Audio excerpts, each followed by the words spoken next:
I'm going to turn to John Ray Hassan, who's with American Medical Response, which is our EMS provider. EMS first responders work really closely with the sheriff's office and with fire department to respond to emergency medical calls out at the lake.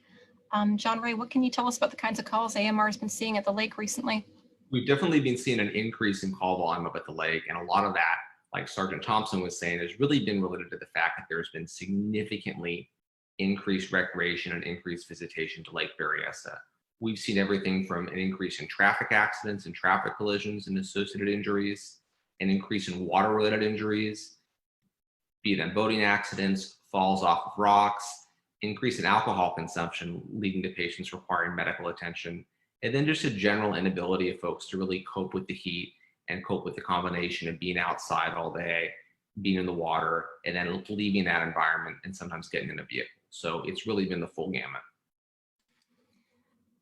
Could you tell us about heat-related illnesses? What are they? How do you recognize the signs? What are some good first aid tips if you're yourself feeling like you're experiencing a heat-related illness or you see someone near you who is? Yeah, absolutely. So heat-related illnesses are really a spectrum ranging from everything from pretty mild heat cramps where the body just starts to cramp up as it gets hotter and hotter, all the way up to really more severe life-threatening heat stroke where someone's actual mental status is altered, meaning that a person's not answering questions appropriately, not responding appropriately. Typically, when we think about heat-related emergencies, we think about fatigue, nausea, vomiting, headache, generalized weakness, generally hot red skin, increase in sweating. And then as that condition becomes more and more severe, that's when we start to see things like a really alteration in someone's mental status, their ability to communicate and answer questions. And as heat conditions get more and more serious, we can even see things like seizures and unresponsiveness. John Ray, I've heard if you're starting to feel the symptoms of dehydration, maybe you're already dehydrated. Is that right? Yeah. So typically we say that when someone's already thirsty, you're already behind the eight ball.